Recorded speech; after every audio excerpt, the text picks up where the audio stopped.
Among Chinese historical period films, there is an obscure masterpiece that speaks with tears of blood, striking directly at the root causes of an empire's decay. Lacking grand battle special effects or heroic anthems, it portrays the harsh realities of a chaotic world, capturing the inevitable doom of a collapsing dynasty. This is Fall of Ming, a film revered by many viewers as a historical masterpiece. 存良不得低于此线，此线牵一发动全身，可以说是我军的生死线。 The granary keeper quickly bowed and scraped, assuring that he understood. He then grabbed a shovel and plunged it into a grain bag. Sun Chaunting examined the grains. A rare look of joy appeared on his face, and much of the gloom in his heart cleared away. Yet in the very next second, his expression froze. As Sun Chaunting moved to another section of the granary, he happened to touch one of the bags and felt something was off. He signaled his lieutenant to slash the bag open to investigate. To his shock, what poured out was nothing but sand. The second bag, the third bag, and over a dozen more were exactly the same. The scene filled Sun Chaunting with intense fury. He had never imagined that state corruption had reached such a depth that even vital military rations were shamelessly adulterated. Seething with anger, Sun Chaunting refused to hear any excuses. He drew his sword and executed the man on the spot, yet his fury remained unappeased. Just then, the crying of a little girl echoed from above. She was the keeper's daughter. He realized his actions had been too brutal, and that a child should not have witnessed such a bloody scene. He himself was a father, with a son of a similar age back home. Just then, his son rushed into the room. Sun Chaunting quickly wiped the blood from his face with his sleeve, trying his best to hide his ruthless side. In 1642 AD, the Ming Dynasty was plagued by internal crises and foreign threats, its foundations crumbling as large-scale peasant uprisings erupted across the country. At the time, Li Zicheng personally led his rebel forces to besiege Kaifeng. After months of bitter fighting, the defending garrison was at the end of its strength, desperately awaiting reinforcements from the capital. Upon learning of the frontline situation, the Chongzhen emperor grew deeply anxious. He knew that if Kaifeng fell, the capital would be in immediate danger. With no capable commanders left in his court, the emperor finally remembered General Sun Chaunting, whom he had imprisoned in a dungeon 3 years prior out of suspicion. He promptly dispatched a eunuch to the dungeon to summon the renowned general. 孙大人，事态紧急，再没人力挽狂澜，大明社稷不保啊！ In the imperial court, the Chongzhen emperor was dressed in plain cotton robes. He had long lost his former royal arrogance, looking haggard, worn out, and humble like a commoner. In a calm, subdued tone, the emperor asked Sun Chaunting how many troops he would need to suppress the rebellion. 5000精兵足矣. Having been imprisoned for 3 years, Sun Chaunting underestimated the enemy's strength. After years of warfare, Li Zicheng's rebel forces had already transformed into a well-trained, disciplined regular army. Upon receiving his appointment from the Chongzhen emperor, Sun Chaunting immediately led 5,000 elite troops from the capital, marching through the night to Tonguan Pass to assemble forces and prepare armaments. However, upon arriving at Tonguan, the garrison commander, He Renlong, was nowhere to be seen to receive them. In truth, He Renlong was busy condoning his soldiers' massacre of local villagers, after which they burned down the villages to destroy the evidence, using the severed heads of innocent civilians to pass off as slain rebels to claim rewards and honors from the court. Learning of He Renlong's atrocities, Sun Chaunting set a trap disguised as a feast. To verify the truth of the rumors, he ordered He Renlong to present the severed heads of the rebels during the banquet. Blinded by greed, He Renlong fell for the trap, presenting what were actually the heads of innocent civilians. Confronted with irrefutable proof, a heartbroken Sun Chaunting resolved to bring him to justice. He feigned praise, telling He Renlong that he had fought courageously and that the Chongzhen emperor would surely reward him handsomely. Meanwhile, Sun Chaunting ordered fine wine and food to be sent to He Renlong's troops to appease them and keep the army stable. Once the timing was right, he fabricated an imperial decree, commanding He Renlong to kneel and receive it. Expecting rewards, He Renlong immediately knelt. However, the decree contained no words of praise. Instead, it detailed his numerous crimes of slaughtering civilians and falsely claiming military merits. Shocked, He Renlong attempted to resist, but was instantly subdued by Sun Chaunting's officers. After executing He Renlong, Sun Chaunting ordered his men to surround He's troops, executing those soldiers who had participated in the atrocities. He then reorganized and absorbed the remaining forces into the regular Ming army. No sooner had the mutiny been quelled than a major battle loomed on the horizon. Sun Chaunting dared not relax. He immediately reviewed the troops to inspect their combat readiness. However, what he saw shocked him deeply. Out of a dozen muskets, only 3 could fire properly, while the cannons and other artillery were broken and useless. He immediately halted the inspection and asked in a low, grim voice, "Can these muskets even fire?" A soldier replied helplessly, "These were the muskets issued to us, sir." Before the issue of decaying military equipment could be resolved, soldiers in the camp began collapsing and vomiting one after another. Sun Chaunting hurried to investigate. Upon questioning his lieutenant, he learned that these symptoms had been spreading through the ranks for several days. However, due to a lack of medical knowledge, everyone had dismissed it as mere acclimation issues and ignored it. Little did they know, a deadly plague was quietly ravaging the military camp. Misfortunes never come singly. Another imperial decree soon arrived from the capital. Upon hearing of He Renlong's execution, the Chongzhen emperor had once again grown suspicious of Sun Chaunting. He feared that Sun Chaunting's achievements would eclipse his own authority, turning him into a second He Renlong. Consequently, completely disregarding the dire situation in Tonguan, where equipment was derelict and a plague was rampant, and without inquiring about the actual hardships on the front lines, the emperor repeatedly sent urgent orders commanding Sun Chaunting to immediately march out and repel the rebel army. Receiving the decree, Sun Chaunting was filled with helplessness, yet he remained steadfast in his duty as a loyal subject. Daring not pause for a moment, he personally inspected the various storehouses and granaries, only to uncover an even more fatal issue. Inside the granaries, a vast number of bags had been filled with sand to impersonate military rations. In a fit of rage, Sun Chaunting drew his sword and executed the corrupt granary keeper for neglect of duty, then immediately drafted a letter to the capital to report the stark, desperate truth of the situation at Tonguan. However, when the Chongzhen emperor received the letter, he was furious. He rebuked Sun Chaunting, reminding him that he had initially vowed that 5,000 elite troops would be enough to quell the rebellion, yet now he was repeatedly making excuses, demanding money and provisions, and falsely claiming that morale was shattered and the troops were unfit for battle. The eunuch Wang Chang'en quickly and earnestly advised the emperor that if Sun Chaunting's words were true, rushing out of the pass would be nothing short of suicide. But the Chongzhen emperor turned a deaf ear. He stubbornly believed that if he kept supplying funds and provisions while Sun Chaunting remained idle, he would only be nurturing a tiger, creating a second He Renlong. He then ordered the Ministry of War to send overnight demands for Sun Chaunting to immediately march on Kaifeng. At that time, the city of Kaifeng was already devastated and ruined. With countless wounded and exhausted supplies, the defending soldiers were starving and freezing, even casting their eyes on the carrier pigeons used to deliver military intelligence. One soldier, eyes red with hunger, ignored the urgency of the military situation and argued heatedly with the messenger. He then drew his sword, killed the messenger, and consumed both the man and the pigeon as food. To raise military funds and provisions to support the upcoming campaign, Sun Chaunting had to humble himself and personally visit the local gentry in Tonguan, pleading with them to donate funds and food to face the national crisis together and save the situation. Fearing Sun Chaunting's authority, the gentry hosted a lavish banquet in his honor. While they appeared warm and sincere, Sun Chaunting remained deeply anxious, his heart consumed by the impending collapse of the nation and the ruin of its territories. During the feast, he spoke candidly of his troubles, begging the gentry to open their purses for the salvation of the state. The gentry feigned agreement, promising their full support. However, when Sun Chaunting revealed that the army was currently short of 100,000 taels of silver in back pay, their expressions soured, and they began making excuses. They complained of their massive household expenses, their numerous wives and concubines, and the need to constantly bribe powerful officials in the capital, claiming they had no money to spare. Ultimately, they threw in a few meager pieces of silver just to brush him off. Looking at the paltry donations, Sun Chaunting was filled with profound sorrow. 这些是你们给孙传庭的，这些是你们给大明朝的。大明朝如果灭了，你们给我孙传庭有什么用？ Before the financial crisis could be resolved, the plague broke out fully within the ranks, its severity escalating rapidly.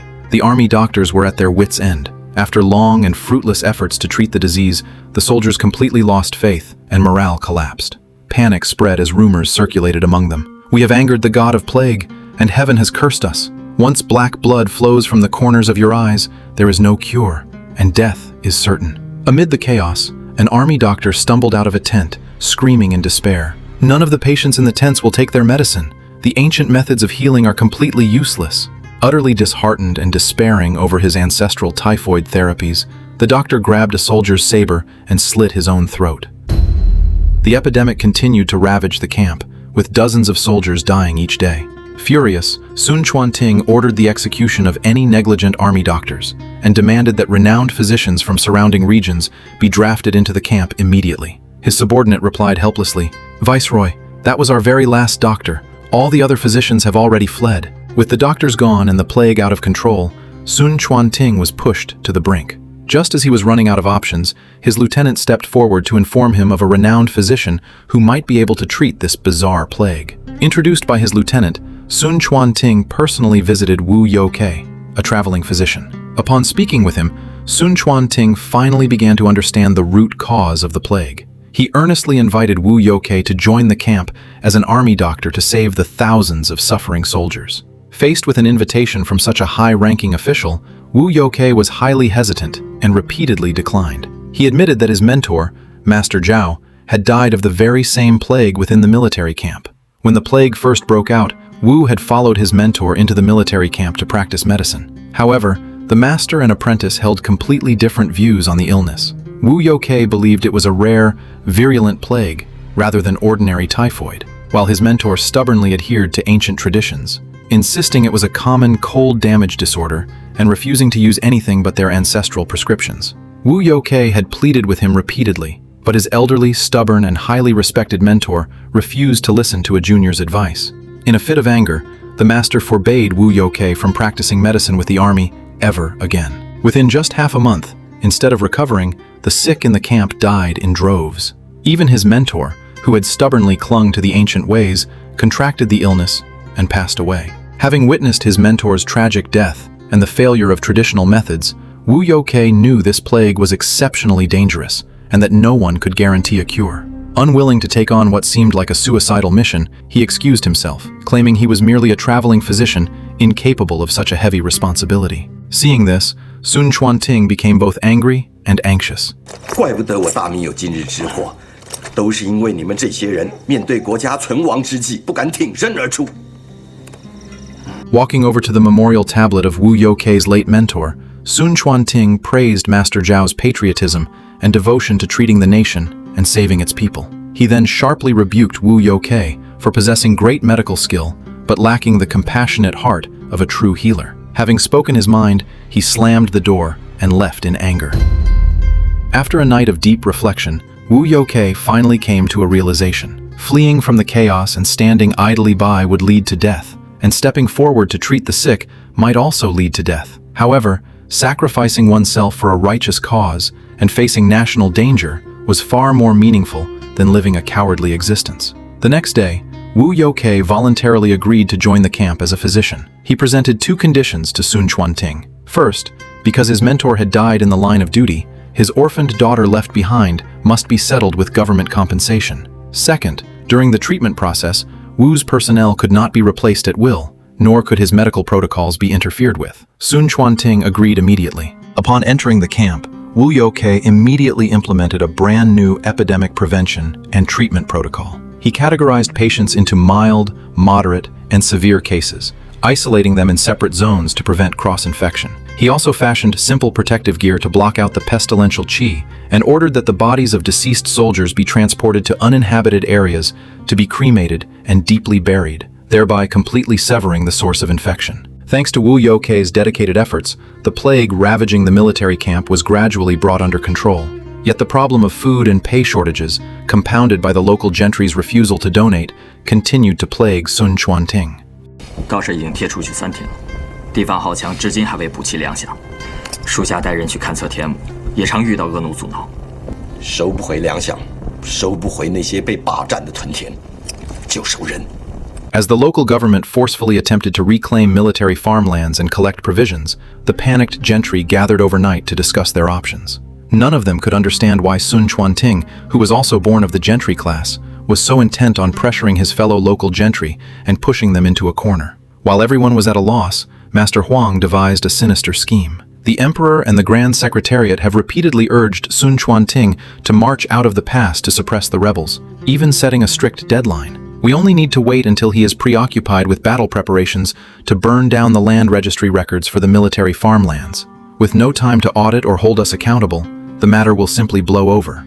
Unbeknownst to Sun, the man secretly collaborating with the gentry to undermine military morale was his own lieutenant, Ren Qi. On the surface, this man appeared upright and loyal, but in reality, he was a greedy traitor who would betray his master for personal gain. Previously, Sun Chaunting had issued a military order stating that military households whose members died of the plague would be treated as fallen in battle, and any outstanding taxes would be fully waived. Ren Qi exploited this loophole. Late at night, he led men to the mass graves west of the city, exhuming civilian corpses and dressing them in military uniforms. By passing them off as soldiers who had died of the plague, he defrauded the government of compensation funds and provisions to line his own pockets. But secrets are hard to keep.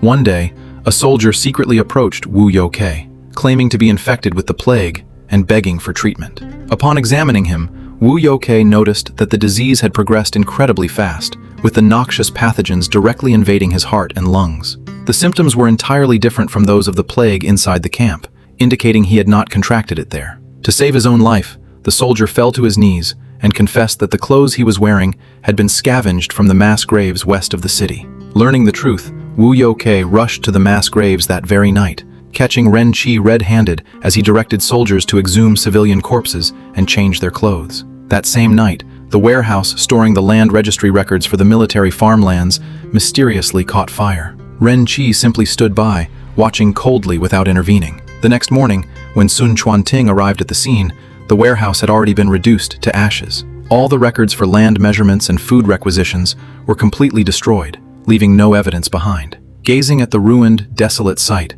Sun Chaunting was filled with deep sorrow. 知道这些豪强劣绅强占军田，该争的不能争，该杀的不能杀。投笔从戎10几年，我到底为谁而战？ Soon, the full evidence of Ren Qi's corruption and collusion with the gentry was uncovered. Sun Chaunting demanded sternly, "Ren Qi, you used civilian corpses to impersonate dead soldiers to defraud the imperial court of compensation funds. What is your crime?" Faced with irrefutable proof, Ren Qi knelt and confessed, naming all his co-conspirators. The mastermind behind it all was indeed the local gentry of Tonguan. On the eve of his military expedition, to eliminate these internal threats and raise war funds, Sun Chaunting hosted a banquet for the gentry. During the feast, the gentry offered false compliments and raised their glasses, wishing Sun Chaunting a swift victory over Li Zicheng. No sooner had they spoken than the army surrounded the banquet. Ren Qi was dragged out before them, and his crimes were read aloud. Despite the overwhelming evidence, Master Huang remained arrogant, shouting threats and refusing to confess. A general standing nearby drew his sword and executed Master Huang on the spot.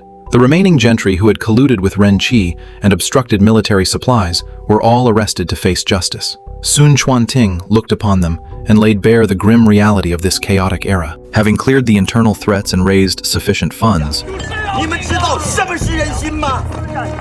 人心就是良心，就是源源不断的后备兵源。这就是为什么他李自成可以输个10回8回，而我孙传庭连1回都输不起。 Sun Chaunting finally readied his army and marched toward Kaifeng for a decisive battle against Li Zicheng. Touching his armor, he lamented, "If not for the corruption of the court and the accumulated ills of this chaotic age, which allowed the rebel Chuang to grow so powerful, I would have already put down the rebellion and restored peace to the realm." The following day, Sun Chaunting led his forces toward the Kaifeng battlefield.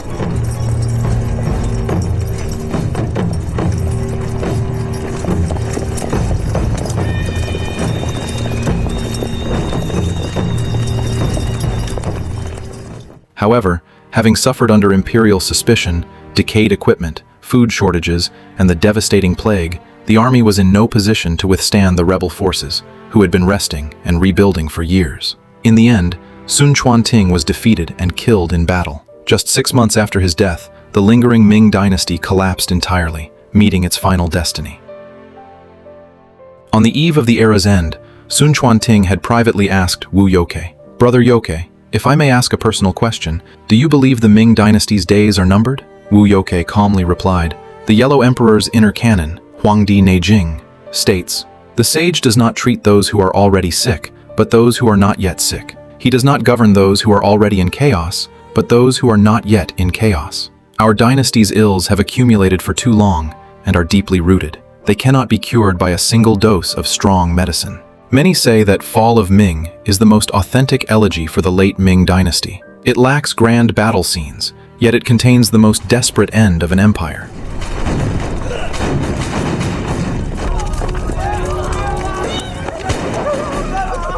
In 1642, the Ming dynasty was plagued by internal crises and external threats, riddled with ailments, sand-mixed military rations, decayed equipment, a rampant plague, and shattered morale. The famous general Sun Chaunting emerged from prison to save the situation, battling the plague, executing corrupt officials, and raising military funds. But despite pouring in all his strength, he could not save a Ming dynasty that was already past the point of recovery.